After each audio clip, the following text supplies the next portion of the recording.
Stop me if you haven't heard this one, folks. The Sharks go up 2-0 against the Kings. Is it where the Sharks want the Kings or where the Kings want the Sharks? Who knows? But on tonight's Pucknology After Dark, we're going to discuss that and more. Welcome to Pucknology After Dark. We're rolling with @Ian Reed, or I Read Pucknology on Twitter. We have Chris JWS. We have Jenny Hockey. And we have AJ Strong, who might or might not be frozen. So, Might or might not be sober.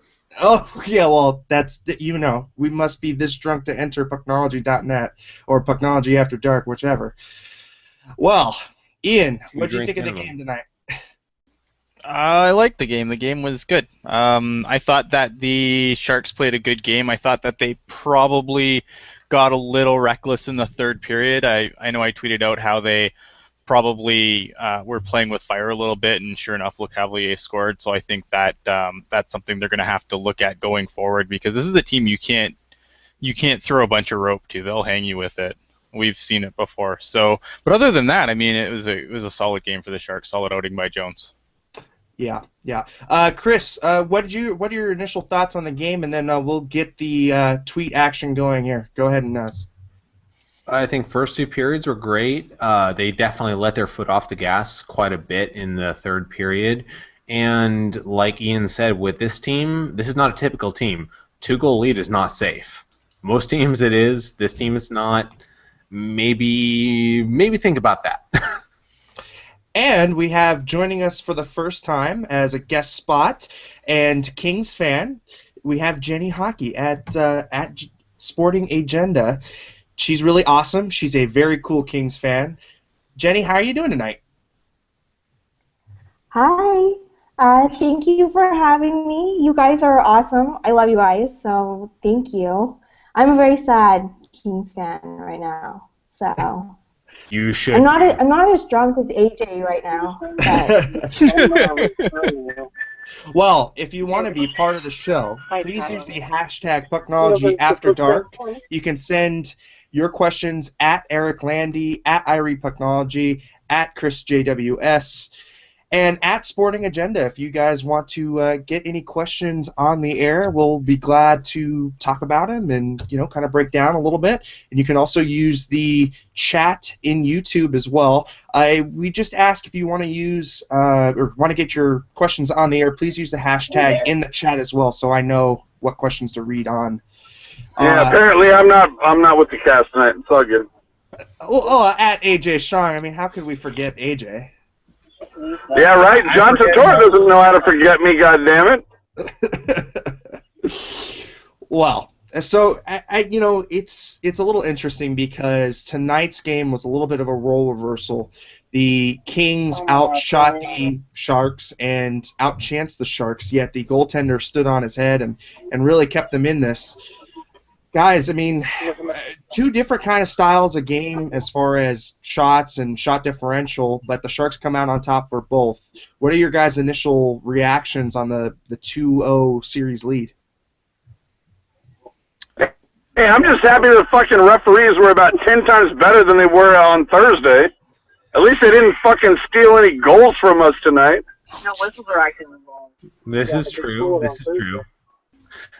I mean, honestly, I'm not going to count anything before we have it, because we've already seen what a 3-0 lead does with the Sharks and the Kings, so just saying, let's be cautious here. Okay, well, there is one difference. We now have Landy's Laundry, and the Sharks are now 2-0 in this series with Landy's Laundry. Well, that and also that series, the Sharks had home ice advantage. In this case, we do not. Is this going to be a thing now? Do I have to have a basket of laundry behind me? No. But the Sharks were actually at home for that 2-0 series lead 2 years ago. In this case, this is on the road, and as mentioned last postgame, we need to steal road ice advantage by winning one at home. Well, right, yeah, exactly. Now it's just time for the Sharks to really try and take this back home and get a win on home ice, which has been very elusive so far. Jenny, I just want to get your quick perspective on how the Kings are playing. What exactly you think is going, what's not going their way, and what do you think they could try and adjust to try and get back in this thing? Well, to be quite honest, like just watching them, do they even look like they know they're in the playoffs? I mean, honestly, like if you compare their past uh, playoff appearances, they do start off really slowly, and then, or at least in the past few years, they start off really slowly, and then of course they can always hit into high gear and attack. And um, obviously tonight, I think a big portion that was missing was they were really feeling not having Alec Martinez. Yes, I know he was not playing tonight, AJ. But they are spread thin because Matt Green, my favorite player, he hasn't been there all year, which is why they had to make some moves during the season to accommodate, and going down Alec Martinez is basically the same as going down without Vlasic. He's their number 2, because I think on the Sharks, their number 1 would be Brett Burns at this point. Another thing, getting Gabrick back was great, but he hasn't been producing as much, but he looked pretty good today. Um, they just really need to get their offense clicking. It's just not working quite well, and I'm not sure if they need to find their playoff mojo or whatever you want to call it, but I hope they get, they are going to the Sharks at SAP Center, and they haven't done that well at home, especially when you're coming off a really, like, when they had their 6 road game wins, they came home and kind of went, what do we do again? So I'm hoping we can steal game 3. Yeah, I think that that's going to be exactly the weakness that the Kings want to exploit. Coming home after an emotional, road trip. It's going to be how the Sharks react. It's going to be how they play at home. And right now, the Sharks are in the driver's seat. But stop me if you guys have heard this before. The Sharks being in the driver's seat of a series. We gotta start thinking about the mental fortitude now of the Sharks. We got to start thinking about. Now do the Kings start to, exert a little bit more? I mean, they were pretty physical tonight, but I think that there's still one more gear that they can achieve. I have not seen Dustin Brown, with his antics lately, So could we see some kind of shot like that? Could we see some kind of really big physical hit that takes somebody out of this series and sways the momentum? Because we've seen it before. And it's, this is West Coast hockey. It's big boy hockey, and anything's able to happen. Ian, what are your thoughts so far?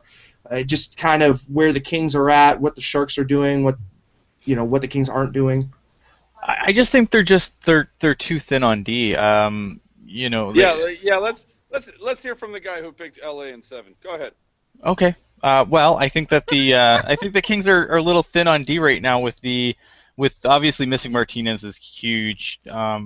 He came back for a bit, and I heard like they were saying today like he didn't even have a stall in the locker room, so that's probably not good news at all. And did McBain even come close to carrying his jock? No, obviously not. I mean, I didn't think McBain had a terrible game. I just, it's hard to replace guys like that. I mean, the other problem with the Kings too, and something that I've said a lot, terrible human being, good hockey player, Slava Voinov. They miss Voinov so much because they have no speed on. Like the back end is kind of sluggish now. Like Voinov was kind of like their speed from the back end. He could move the puck up into the neutral zone, into the offensive zone pretty quickly, whereas they don't really have that on the blue line anymore. And I think they just never could replace that this year with all the moves they made. They really never replaced Voinov either. Absolutely. And speaking of terrible human beings, let's give it up for Jen joining us instead of those douchebags who don't know what the hell they're talking about on 95.7. Give it up, people. AJ, I gotta kind of get your quick take on the series so far. What do you think the Sharks are doing, and what do they need to continue to do? Well, I said this before the beginning of the series, and it's something that actually Jamie Baker pointed out is back in '94 they said that we kept Paul Coffey off in his basically on his bad stick side. We kept him uncomfortable, and it feels like they're trying to kind of do the same thing with Doughty. I mean, Doughty, like I said, Doughty is a fucking snake. He can fucking, Jesus Christ, the stuff that Doughty can do. He is an amazing defenseman. Don't say anything bad about Doughty. I'm warning you now. I'm not saying anything about Doughty. He's freaking great. We all respect him. But yeah, we're trying. The Sharks, there's nothing bad about Doughty. He's a snake, man. He can slither into the places. But the thing is, the way that you contain him is you keep him on his offside, and that's what the Sharks have seemed to have tried to do, just like they did with Coffey in '94. They're doing a really good job of doing that. And the whole thing is, I'm still going to be the guy who sits there and goes, you know what? They're letting LA into their zone too. They're not contesting their line enough, but still they're able to get it done. And you know what? Let's be honest, man. Let's give it up for Martin frickin' Jones, man. The guy knows what the LA Kings are going to fucking do.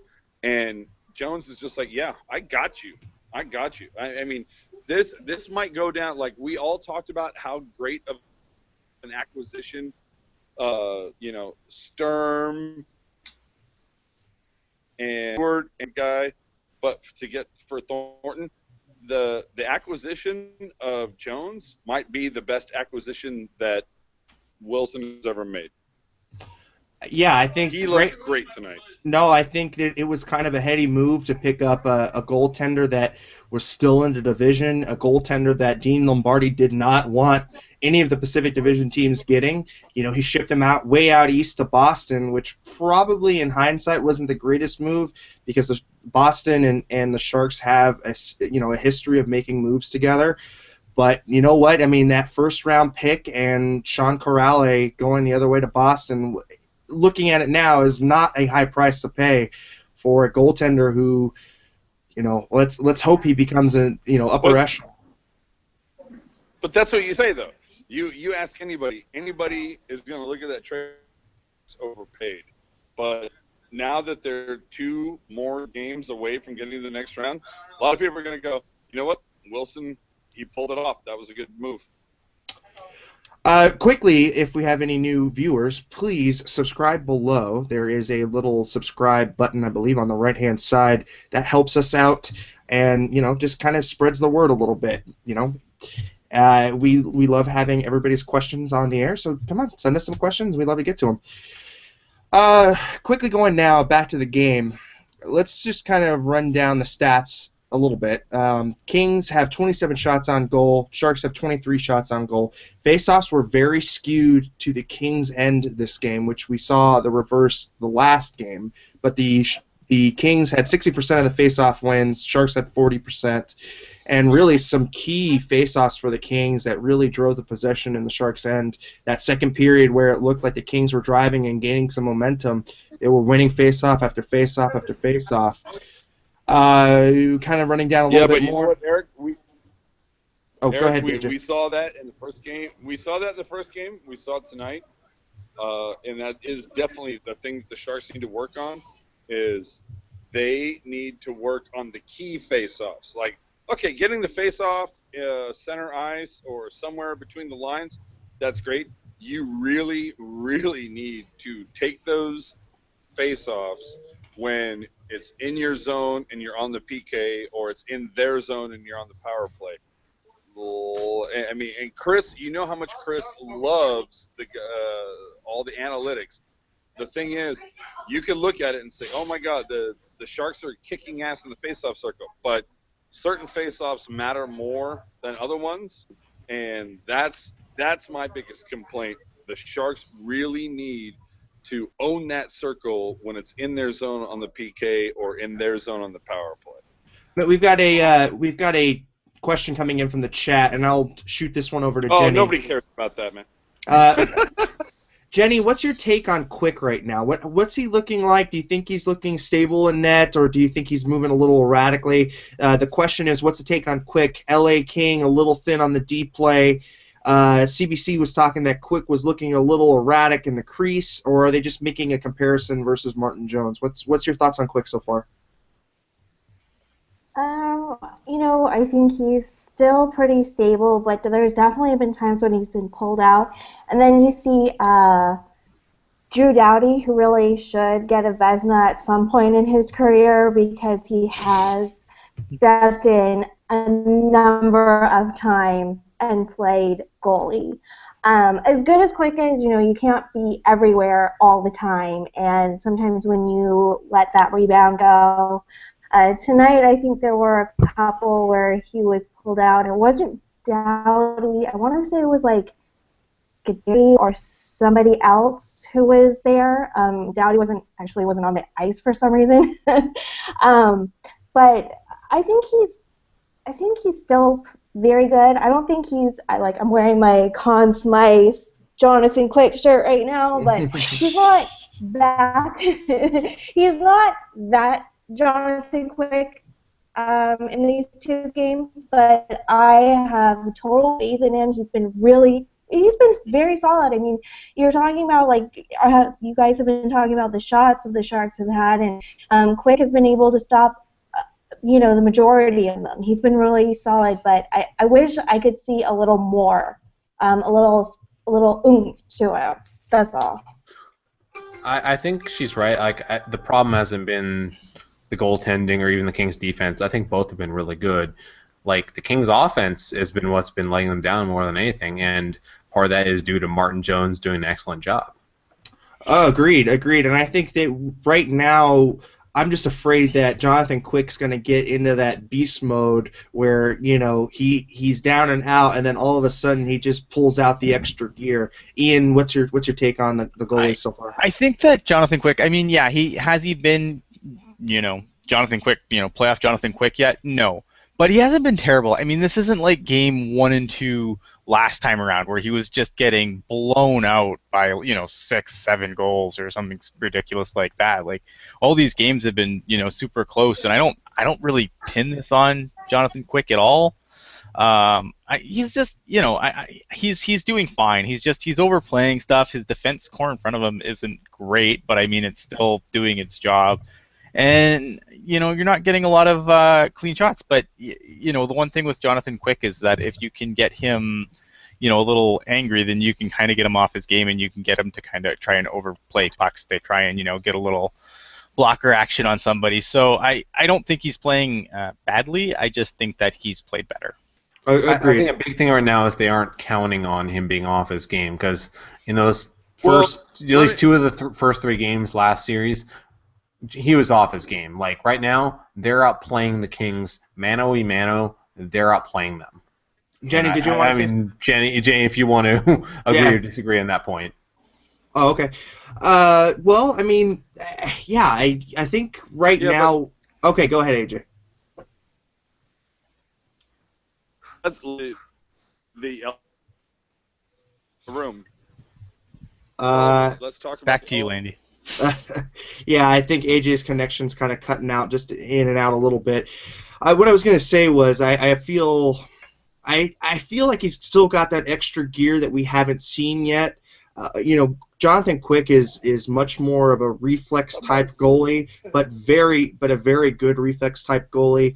He does have some good fundamentals, but he's never been a fundamental block the shot kind of goalie. He's relied a lot on his post-to-post movement and a lot on his reflex saves.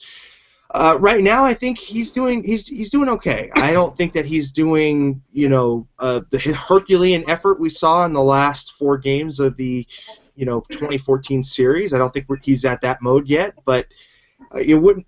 Go ahead, Andrew. Are we talking about Jonathan Quick? Yes. Are we talking about Jonathan Quick? Yes. Okay, so we're talking about the guy who has played against the Sharks 5 times in the 15-16 season and still has yet to beat them. Yeah, but that's the thing. A lot of guys aren't pointing that out. There's so many writers, like all the prognosticators, all the people from ESPN or TNN and blah blah blah, all the goddamn fucking writers that have talked about this matchup. No one has mentioned the fact that throughout the 2015-2016 season, it's been Enroth has been the only guy who's come close to beating the Sharks.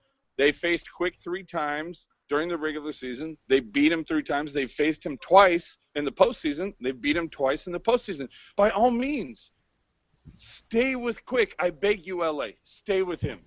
I beg you. Stay with him. Be careful what you wish for, AJ. Yeah. Well, I mean, let's be real. Quick also tightened up and won 4 out of 4 against them when it really mattered 2 years ago. Dude, I'm careful for what I wish for. I'm just saying, I'm just going with the numbers, and if anybody loves numbers, it's Chris JWS. Well, dude, I also know what the difference between a sample. I understand what sample sizes are all about, and that is a small sample size. Yeah, I agreed, and small I think sample size. But you know what? Either way, this whole season, Quick has not figured out the Sharks. That's all that matters. I won't argue that point, but again, we're talking about a rest on that small amount of games. We should, we're up 3-0 2 years ago. This time we're like, oh yeah, we're gonna win this series. Like, did any of us actually think we were gonna lose that series? Yeah, but wasn't Brown? No one thought we were. So just saying. I'm just saying, like, don't assume nothing, because we could still lose this series. I think we have a great chance at winning it, but do not assume anything. Right. Yeah. Slushy's coming in with a question. I think that maybe we can go to Jenny on this one. Is there any reason why Doughty isn't paired with Scuderi or Muzzin? Those are two guys that he had a lot of chemistry with. Of course, Scuderi in 2012 and Muzzin in 2014. He was in and out, but he was kind of paired with Doughty. How come we haven't seen that pairing yet, and they just super stack the first pair? Jenny? I'm not really sure. I was really excited when they got Scuderi back, especially because I hated the fact that Lombardi signed Ehrhoff. But when he came back, I was really excited, and I thought there could be a more potential pairing with Doughty, especially considering the fact that he has played with this team. He has been with Sutter. This team hasn't changed that much, especially on defense. The biggest obvious one is the stupid Russian, but yeah, I'm not exactly sure. I think they want to try. The only thing I can think of is if they want to further develop their younger guys, because the future is going to be like a Braden McNabb or so many of the other guys. So that's the only thing I can think of that is why they're. But you know what? Sutter isn't changing. He's not opposed to changing pairings and lines, and it's something that could happen, especially with the way the series is right now. Agreed. And so we talked a little bit about this with Mayor's Manor, or with John Hoban of Mayor's Manor, and I said, look, I think right now the Achilles heel of the LA Kings is their defense and their lack of defensive depth. I said, I'm not worried about the Kings when the 30 minutes that Drew Doughty is on the ice, he's on the ice patrolling and doing his thing, freestyling, keeping the play, in the offensive zone, and really just being lights out, the Drew Doughty that we all know. What I said I was worried about was the other 30 minutes, that he wasn't on the ice, and, just the lack of defensive depth that the Kings right now have. I mean, they don't have the caliber of D-men that they had in their 2012 or 2014 runs. So that's what I tweeted out today. It was when I found out Martinez was not in the lineup today. I was just like, hey, take advantage, man. Take advantage. The Sharks, boys, you are deeper on defense, and defense wins championships, man. And right now the Sharks are deeper on the defensive side, and I think Landy even talked about this before, is if you put the top 6 against LA, it might be a wash. But the bottom 6, or actually, and I think it was like Jeremy Roenick, somebody said not the bottom 6, the next 6. And right now, the next 6, they're getting it done over the LA. That fourth line's been awesome. Going kind of back to the question, though, one, you can't put Muzzin and Doughty together. right now. You don't have the depth to put them together. You put them together, and your bottom four is going to be a disaster. Scuderi, the thing with Scuderi is to me, he's not the same Scuderi that he was in 2012. I think Father Time has not been very kind to Scuderi at all. I don't know if I'd put him with Doughty at this point. I mean, you could, but I think that blue line is so depleted right now. How can you justify, you got to kind of spread out what you have, and I think that's what that's what Sutter's doing. No, I totally agree. I think it's trying to spread the wealth and trying to patch up the defense as best as he can. He's been dealt a raw card here because he's only got really two defensemen that are elite in Muzzin and Doughty going right now. And then when you take Alec Martinez out, I mean that's just another cog out of the wheel. And I think we're kind of seeing what happened to the Sharks with Vlasic out. I think now we're starting to see that with LA. I think really I said Sharks in 5 because this was the matchup that I was dude, and talking that's about. A great call so far right now, dude. That was a spectacular call. It is looking good so far, but at the same time, plenty of calls look good. Yeah, agreed. Dude, give it up, dude. Seriously, give it up to Landy, dude. He's the only fucking guy I've heard that has even come close to saying that, dude. He's the only guy I've heard say Sharks in 5. So, dude, Landy, for that pick, if it ends up coming out correctly, I will drive down to San Diego and do your laundry for you. Damn, that's some big stakes right there. But really quick, responding to something we were talking about Quick earlier, Chester Chivo pointed out that when he said don't think Quick was the difference in the games 4 through 7 2 years ago. I will agree that wasn't the only difference, but one more save from Quick 2 years ago, that makes all the difference because Quick was not very good in games 1 and 2 years ago. And even 3 was and 3 was okay. He was okay. But one more save in those 4 games is the difference between winning and losing that series. Because if he makes one less save, the Sharks win that series. They don't make history. No one's even that's another series in the belt. No one cares about it. Right. I think the other thing that I want to kind of highlight right now is the block shots. Looking at Game 1, the Sharks came in with 15 block shots in Game 1.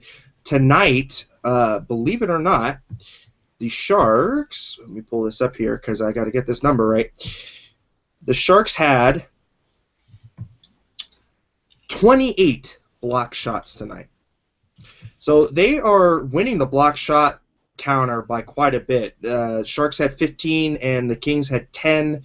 Game 1. Game 2, Sharks have 28 and the Kings have 17. I mean, these guys are laying the body out and, disregard for all health here.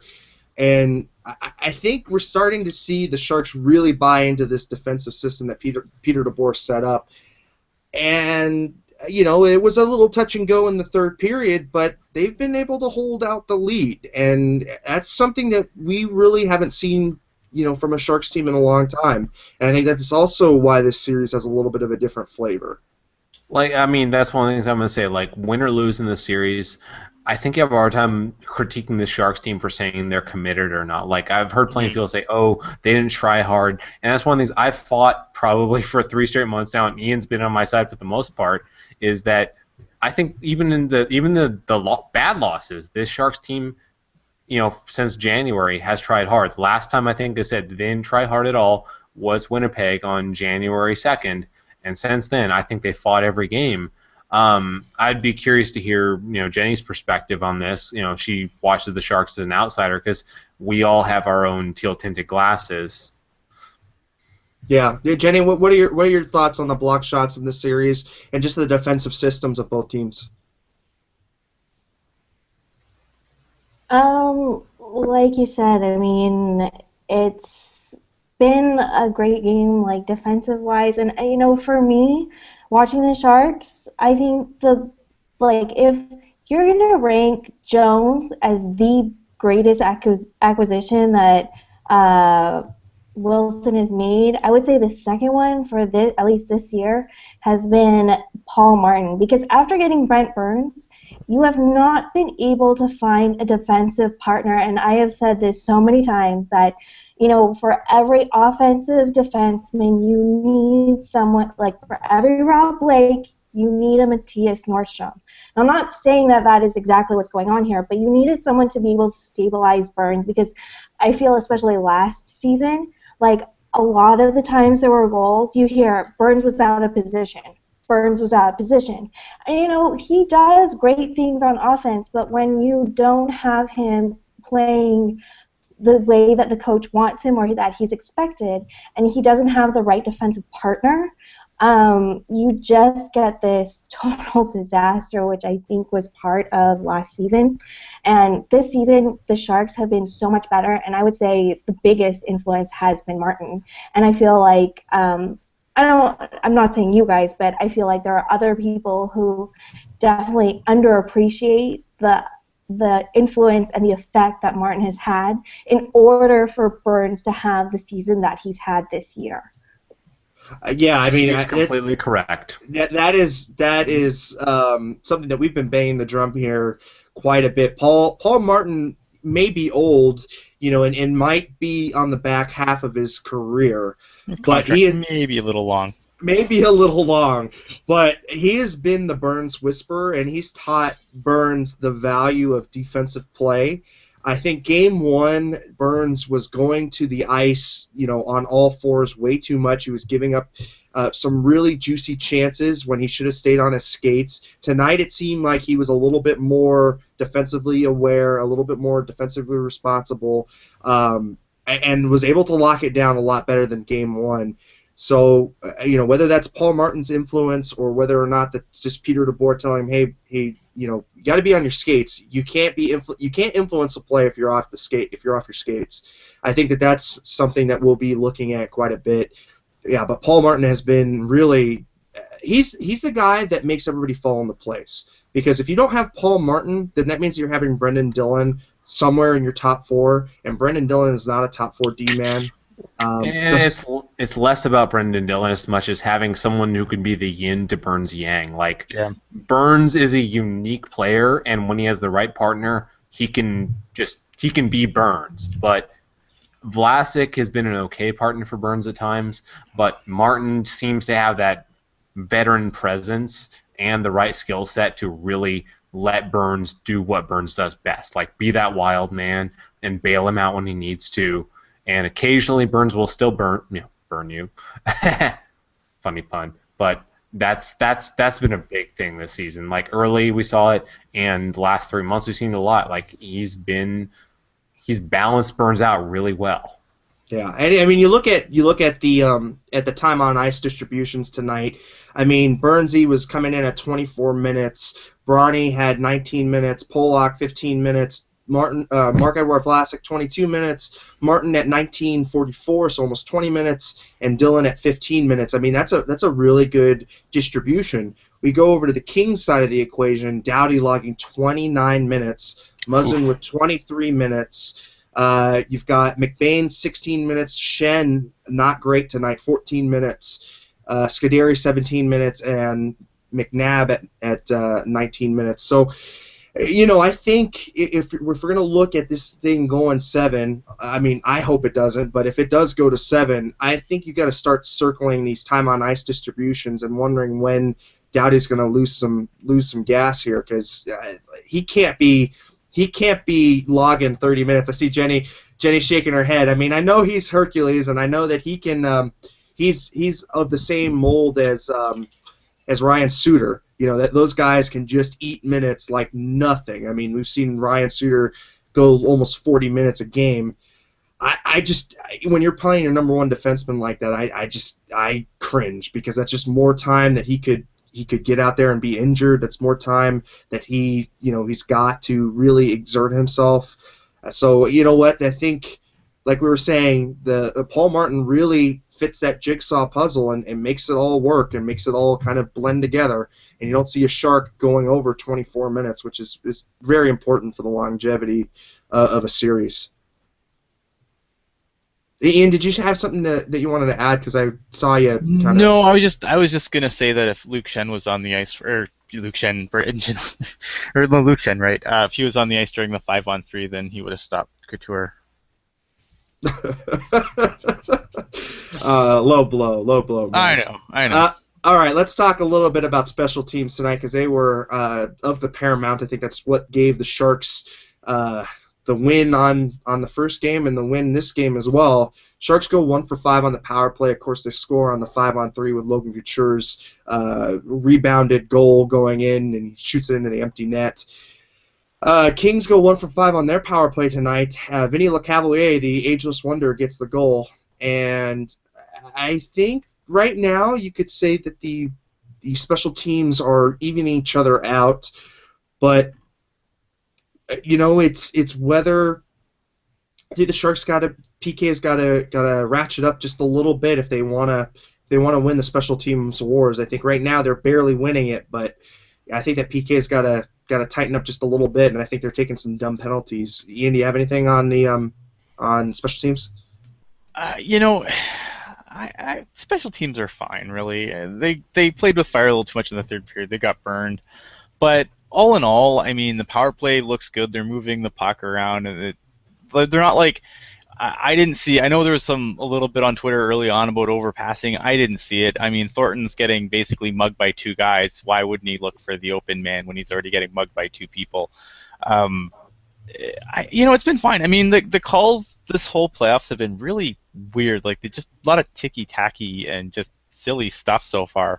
I think that's been the bigger story for me, aside from the special teams, is just because it's not just this series. It's been pretty much any game I've watched that has just been just really, I don't know, overly officiated for the playoffs, I guess, is what I'm trying to say. Yeah, I mean, I think we're seeing a lot of obstruction calls lately, and that's something that normally kind of goes by the wayside in the playoffs. So I don't know if the officials are going on different marching orders here.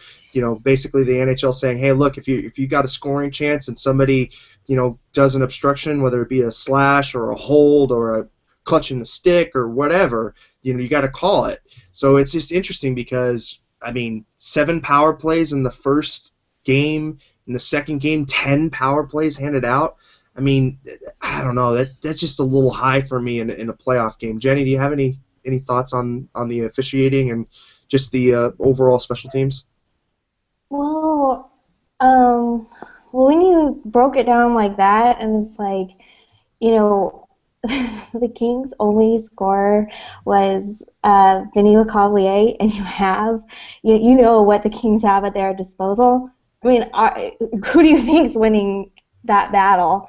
Not to mention, what was I thinking? Not to mention, like, for me, watching the power play especially, I actually thought, during this season, a lot of Sharks fans were complaining that it was too much passing. It's like, why does this look like a passing clinic? And I thought the Kings actually looked like that on their power play.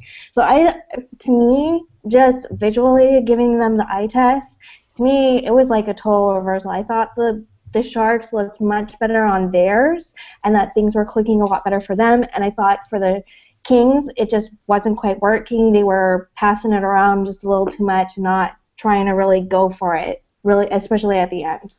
Yeah. See, here's a point I want to raise, and I've raised this many times over the season, is that keep in mind the best of the best teams score 1 out of 4 times on the power play. Even the great teams look like they're passing too much, and we are, I would say, admittedly way too hard on them at times.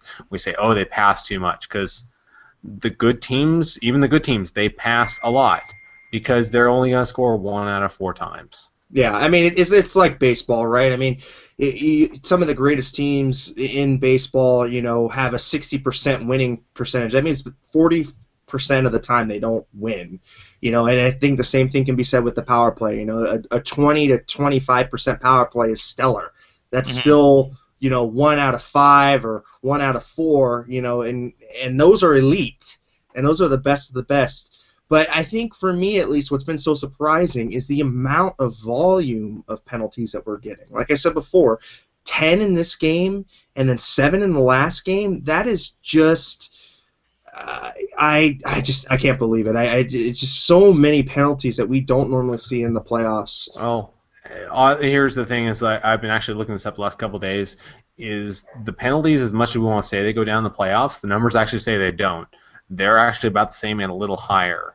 So it's actually not that shocking. Yeah. One question, a couple questions coming in. One from Slushy Jake, of course, a longtime favorite of the show. He's asking, how big has Brown been? How big a disappointment has Brown been this year? One from leadership perspective and two from his stats output. And then kind of piggybacking on that, Chester Chivo asks, do Kings fans actually like Dustin Brown as the captain? I don't understand how – no, great question. I don't understand how Kopitar or Doughty isn't the captain. Jenny, I'm going to let you run with this one. Okay, I saw Chester Chivo's tweet. So I do like Brown as the captain, and it was okay when Brown became the captain. There wasn't a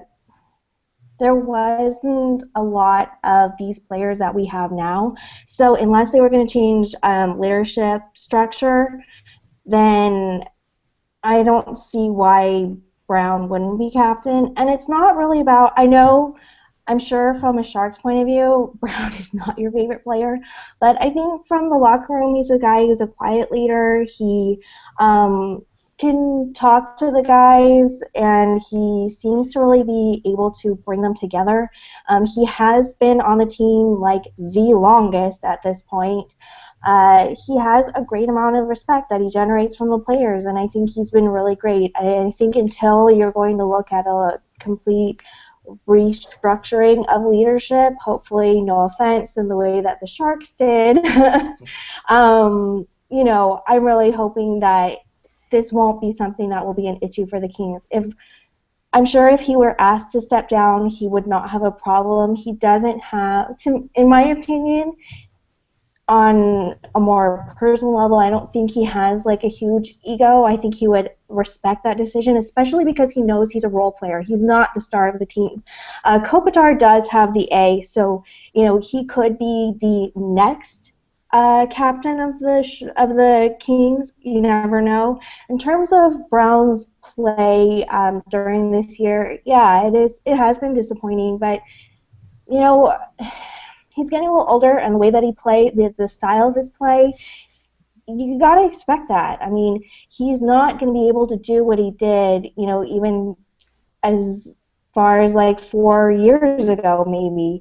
I wish that he would be able to up it. The best, maybe it is a good thing for the Kings right now for trade rumors to surface, because when that happened back in, I think, 2012, he instantly became a monster, and he was a big part in kind of being one of the minor players to really jumpstart the Kings. And if that's what he needs, that's what he needs. So Yeah. I'm yay for Brown. True or false, though? Is this not one of the worst contracts like ever?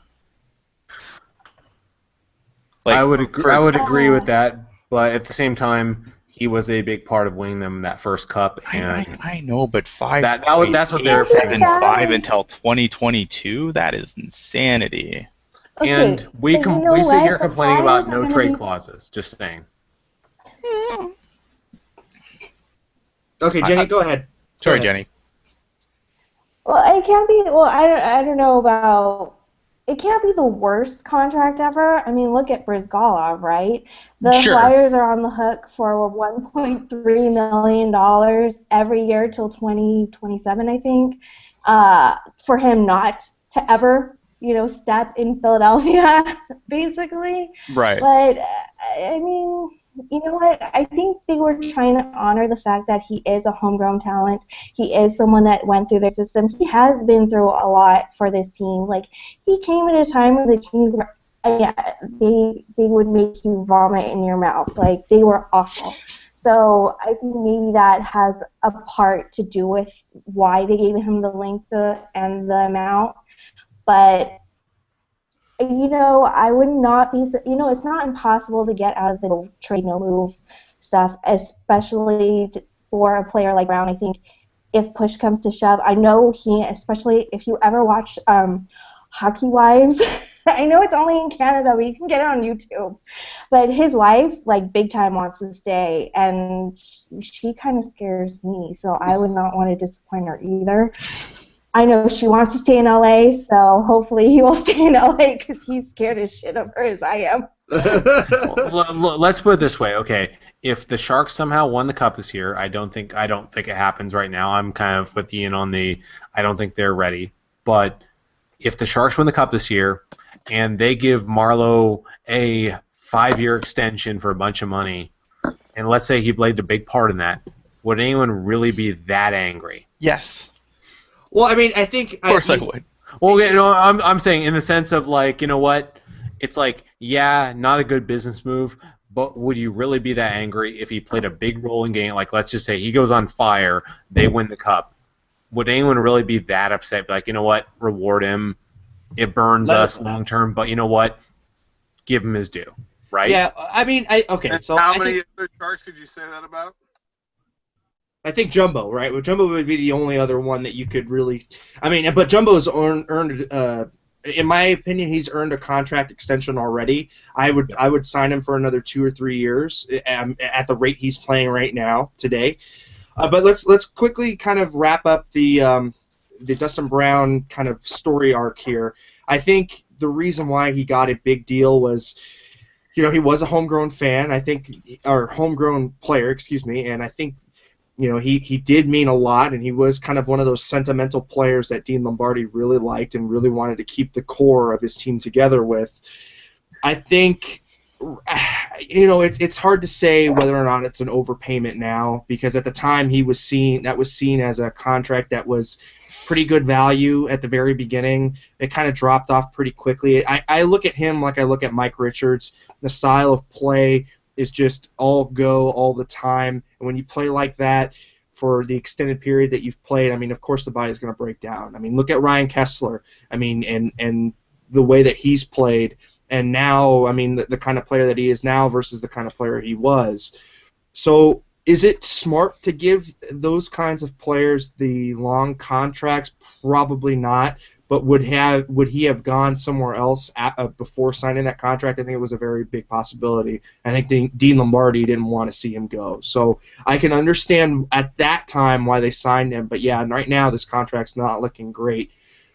Personally, if it were me, I'd pick Doughty as a captain. I think Doughty really has the cojones to lead this team. I love that quote about the Sharks, where he said basically the Sharks, captains just looked like they were shaking. I mean, that's the kind of shit that propels your team. That's the kind of shit that you can really jump on board with and really, I want to fight with that guy. I want to be in the foxhole with him.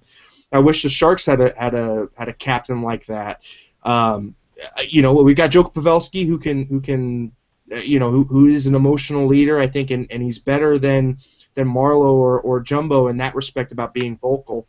But I really like Doughty, and I think if it were me, I think that's who I would have picked as a captain.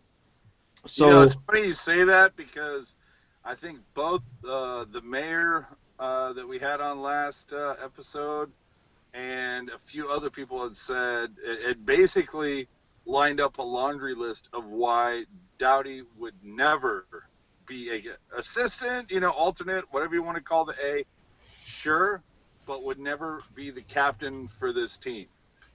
So I just want to say What do Doughty you know, can't be Landy? captain because he's afraid of birds. I love the fact that it would just be Doughty is just not the guy that we're looking for, which I think kind of speaks volumes to what's happening with the LA franchise. Remember, we're talking about a franchise that locked their coach out of the locker room. And a franchise that has won 2 of the last 5 Stanley Cups. right, and and has been the marquee team in the West. I mean, really the only ones. The Blackhawks have been the that'd be marquee No, team. but they've had 1B, the Blackhawks 1A. outside of the Blackhawks. Last year. Agreed. Agreed. They missed the playoffs last year, but I mean, between them and Chicago, who have won the last 5 Stanley Cups, I mean that's a pretty good run. And Daryl Sutter, for as much as I think he's the king of the trolls because he just looks like it, he He's does. fucking Sam the Eagle, like sucking his face in like a lemon. Nobody gives a post-game presser better than Daryl Sutter, man. Love Daryl Sutter's post-game pressers. Those are the best things He ever. is gold. Yeah. I mean, some people chiming in here. The Paul Stastny contract is pretty similar. I agree. I tend to agree. I think Paul Stastny is a little overrated. Somebody's saying the Ovechkin contract, but I don't think so. Ovechkin's still putting pucks in the net, and you can't really put a price on that. I'm telling you right now, dude. Next year, you know what the big acquisition for the Kings is going to be? Pavel Datsyuk. Wow. Okay. What is going on? So I think the other good question though that came up in the chat was David Backes. Does David Backes get a contract that's similar to Kessler or similar to Brown? I mean, that's going to be somebody who wants to upgrade that center ice position is going to be stupid enough to sign David Backes to a long-term deal, and it's not going to look good. St. Louis. I don't think so. I don't think St. Louis brings him back. If St. Louis gets bounced in the first round, I guarantee you he's not coming back. Yeah, I put money on that. And then Slushy also chiming in with the Thomas Vanek contract. That's also pretty true as well. I'm sorry, you're putting weight into something that Slushy Jake is saying, really? He's I try not to. He's had a couple of really good comments, and been really on his best behavior. Sarcasm, bro. Sense the sarcasm, man. Okay, guys. Well, let's quickly go around the league and do a quick around the horn, and let's talk about some of these series. Florida, New York Islanders series tied 1-1. Ian, quick hits, really quick. Good series so far. I think that the game one, I thought the Panthers, you could see the inexperience in game one. I thought they were probably not playing as well as they could have, probably clinching their sticks a little bit harder than they should. But and Luongo, for all the talk that I gave Luongo about how he's had a quietly great season, he really looked pretty human in game one. Game two is more of the Florida team that I expected to see go forward, which really makes me sad because I'd love to see the Islanders get over the hump. And hey, Christ, baby. Can I say? Yeah, go Jenny, go for it. Can I say just one thing? I was watching part of. I didn't get to finish the game two, but a rivalry was on when both teams start with their checking lines, especially considering the line that the Islanders have. Oh, I love the Islanders because sometimes Capuano just goes old school and just starts his checking line. I think that's pretty cool. It's something that we don't normally see anymore, but kind of interesting. Let's quickly go Tampa Bay Lightning versus Detroit. Lightning are up 2-0 in this series. I mean, I called this one Tampa Bay, even though Detroit, even though Detroit's the healthier of the two teams, I still think Tampa Bay wins it out with Ben Bishop. What do you guys think? Well, I took Detroit in this in 7, and you know what? I'm starting to feel that was like a really stupid pick, and it's not that they're already down 2-0. I started to feel that was a stupid pick about 5 minutes into the first game because I expected a lot more out of Detroit in this. They are coming in like a team that's just kind of like, you know what? We just wanted to get that whole, 25 postseason series, that we made it to the postseason 25 years in a row. Oh, we got that? Okay, everybody can take a break now. And well, really, they're coming like a team that limped into the playoffs because they didn't really have the guns to make it. They lucked in some ways. Yeah, but Tampa Bay, in spite of wheel, man, that scares a lot of people sometimes. And they took Tampa to 7 last year, and without Stamkos and the pouty Drouin, I honestly thought that after 2 that it'd be a split series. Kudos to Tampa for being up 2-0 with that home ice advantage. Well, we'll see what happens when it gets back to the Motor City. Yeah. Ian, you have some quick hits? Yeah, no, I completely underestimated the Lightning going into this series. I think I had Detroit, not only Detroit but Detroit in quick order. Yeah, I mean, look, Tyler Johnson's come back and he looks a lot healthier than I thought he would be coming back. Ben Bishop is still Ben Bishop, and Jimmy Howard's still Jimmy Howard. Yeah. And the only thing I'm kind of surprised is Abdelkader didn't get a call from player safety after that Yes. vicious beatdown. Yeah, that was pretty vicious. If anybody didn't see it, there was some pictures circling around NHL.com where it's basically the Tampa Bay player his whole top of his nose is cut and he's just bleeding down from the nose. And the officiating in that series has been, shall we say, fun to watch. Yeah. It's been as bad as everywhere else. It's just bad officiating across the board. Yeah. Let's quickly go to Washington, Philadelphia. I mean, I think people had this one down, Washington in 5 games, because of the Ed Snyder effect game. You know, when they get back to the Philadelphia, and they'll give him 1 game. But I think it's kind of going according to script right now. I think Washington is just outclassing Philadelphia in every respect of the game. Well, a lot of the guys on the NHL XM channel were talking about that out of the 15 rounds that you're going to see leading up to the final, most people were choosing that you might see 1 sweep, which is kind of different from what we've seen over the last 10 years. So 1 sweep, and most people were picking Dallas over Minnesota, and you have to give it up to Washington. It would be hey, props for everything that Ed Snyder has done for the NHL, but the smart money, it feels like, is a Washington sweep at this point. I couldn't agree more, AJ. I think either a sweep or 5 games. Jenny, did you have something to add for this one? It's just that, well, the fact that Philadelphia wasn't even really on anybody's radar to begin with. They were a team that's supposed to be rebuilding. If it hadn't been for Shane Goss to spare, I mean, I'm not even sure Philadelphia would have snuck in on the second to the last game to even make it. And if you look at their overall scores, it's actually kind of interesting because they've played a ton of overtime and shootout games, but they've lost a lot, and they've actually gone, I think, they split the season with Washington. But if you're going to look at what Washington's done, obviously, this year, I mean, it's huge. I think they finally got the right players to help, or not help, but, Ovi loves Ovi, and he didn't trust anybody, and they finally found people that he trusts enough to share the puck with, and they've generated success off of that. So I think it's hard not to pick them, right? I mean, I wouldn't be surprised if there was a sweep, but I'd love to see 1 Philadelphia home win. Yeah, I think we all said that first game back is going to be where it's going to be key. And I mean, if you saw Steve Mason tonight, he was just not great. I'd just like to point out that Philadelphia's owner has passed, and now that he's no longer in Philadelphia, he's probably in a better place. Wow! I'm sorry. All right. That was good. Wow, Okay. Chris just went after dark.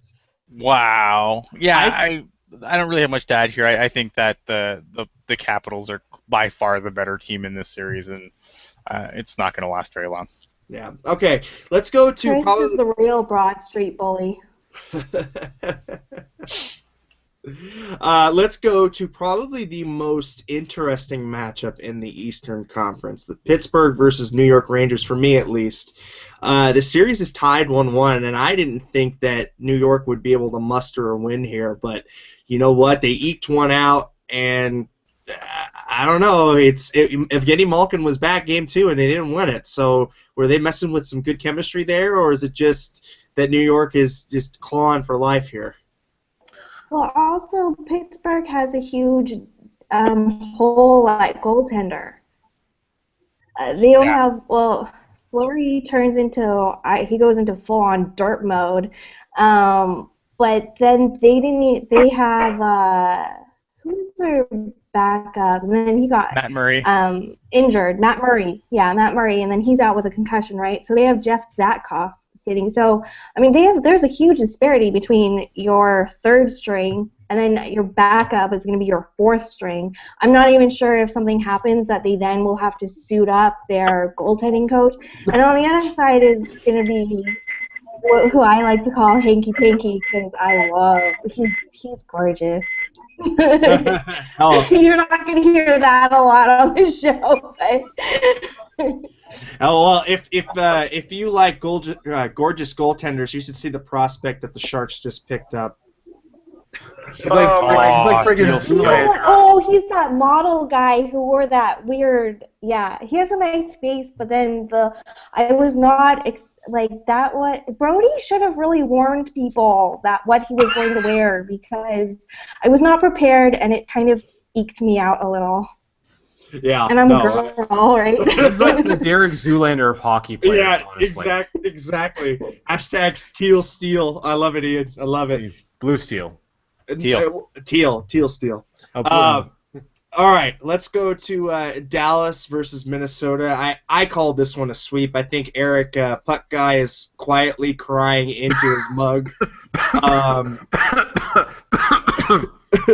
You know what? I called this a laugher. I said Dallas in 3. And really, I mean, Dallas is just owning Minnesota, and Zach Parise is a shell of himself. Well, what do you expect? Like the Wild lost 5 straight and still made the playoffs. What do you expect? Like this team is not good. Like this is the team I follow closest after the Sharks. I've been a Minnesota State resident. I know the Wild better than probably anyone on the show. They suck. They're not that good. They don't belong in the playoffs. They're going to get laughed off the stage. Silly pick, Eric. Yeah. I totally agree. Bradley Phillips is asking what happened to Marcus Sorensen. That might be an Ian question. Ian, do you have any update on Marcus Sorensen? He was also another prospect. This was one of those things where you gotta be careful about the source. A lot of these European newspapers aren't very. They'll take like a something and then they just run with it as fact, and I think that's probably what happened here. I'm not saying it's not going to be a done deal. I think that the Sharks probably have bigger fish to fry right now, but it could still happen. It's just you got to be really careful when you get these from like European sources. You want to make sure that you get it from somewhere in North America first. Agreed. You know what? I think that the Amarlis signing, I think that was a little bit different because you had a bunch of news sources saying that he was going to be signed by the Sharks, and then you even had reputable sources coming from Canada saying that he was going to be signed. We haven't seen anything from Sorensen yet. The European article, which was cited by Fear the Fin, nada.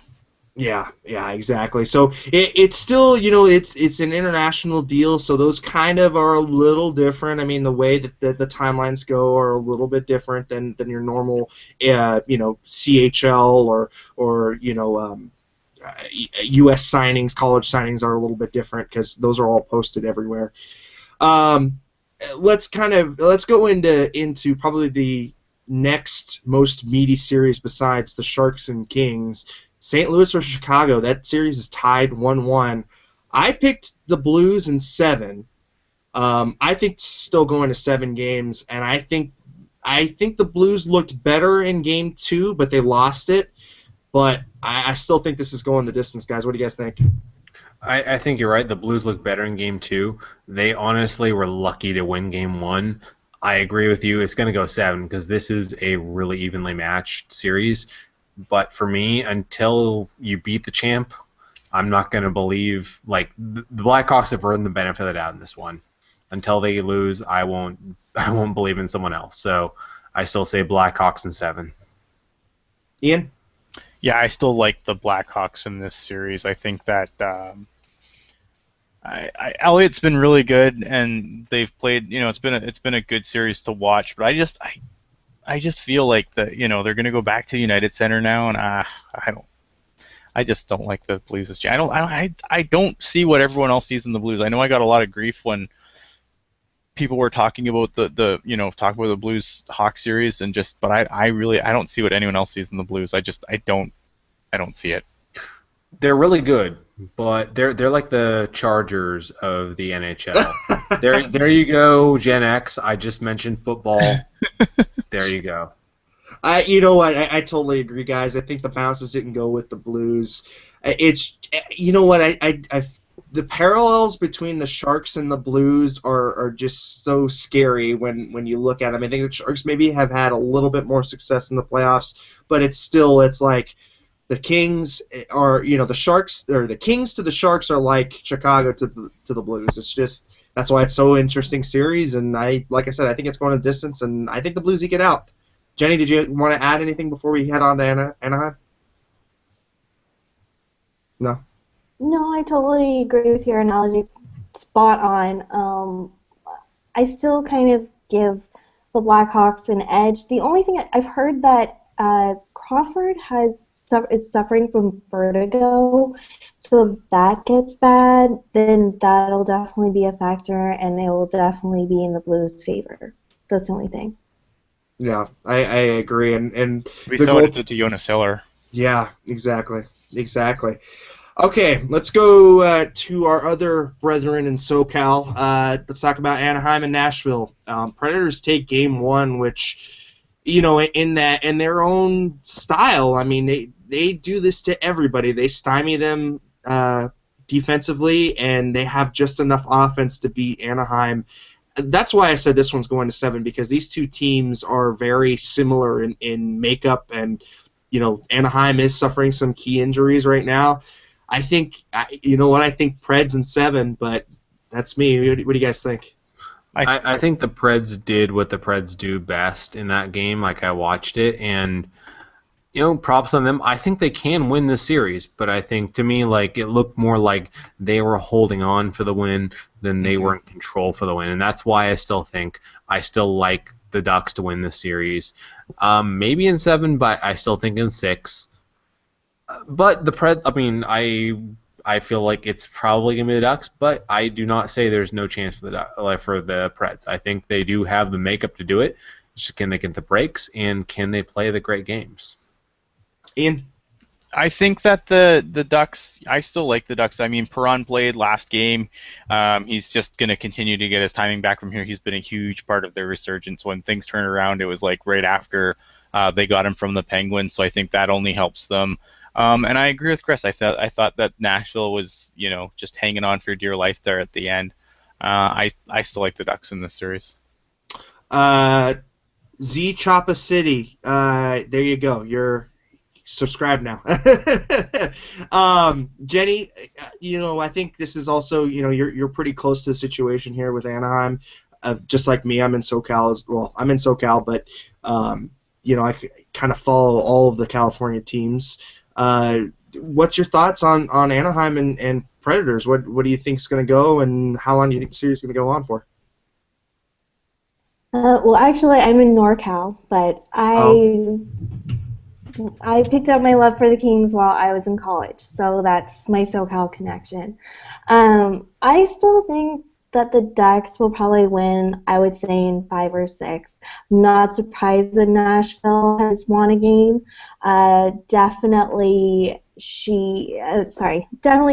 the Predators have the defense to really hold off the Ducks, but look at the Ducks. Look at what they have on their offensive force. It's not even funny. And then who's going to be scoring on Nashville on a consistent basis? I mean, they've come a lot farther than when David Legwand used to be their top scorer, but they're still not quite there yet.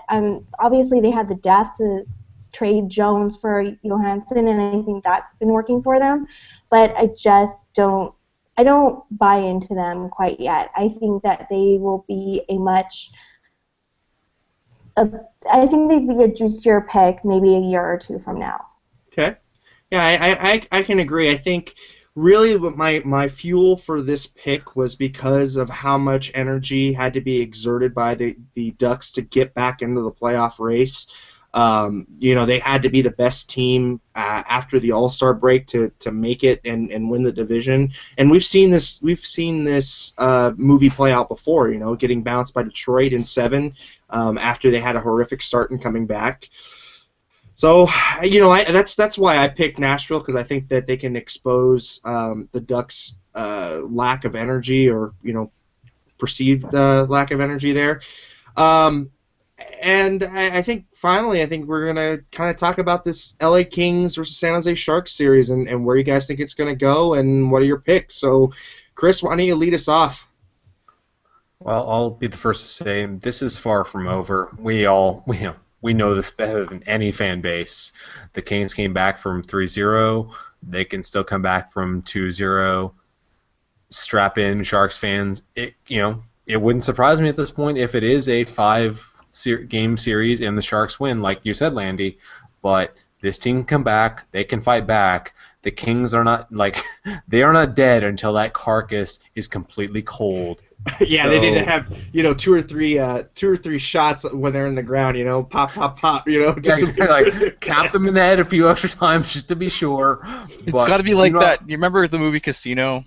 Yeah. It's got to be like that in the cornfield. That's how you have to deal with the Kings at this point. Do not assume this King is dead until they're dead. That's just what I'm gonna say. The Kings are a very good team. They could easily come back and still win this series. They are. I'm saying, do not underestimate them. They are one of the best possession teams in the league. These have been 2 close games. The Sharks are doing all the right things. Keep doing what you're doing, Sharks. You're playing a great possession game. You're not getting baited into the stupid bullshit. The Kings will try and get you distracted. Don't do it. Take the punishment. Play physical, but keep your eye on the prize. And I think the Sharks team is doing the right things, and I think they're going to win. And I think they're going to win in 7, which is, what I predicted. So we'll see. Ian, back to you, Landy. Ian, what's your prognostication on this one? I know that you had the Kings in 7. I did have the Kings in 7. I think you're probably... You picked the Kings in 7, you stupid idiot. I know. And watch his subs just fall right off the cliff. Yeah, look. Everyone follow him on Twitter now. Being the guy that picked the Kings, I'm just gonna say the Kings clearly have us exactly where they want us.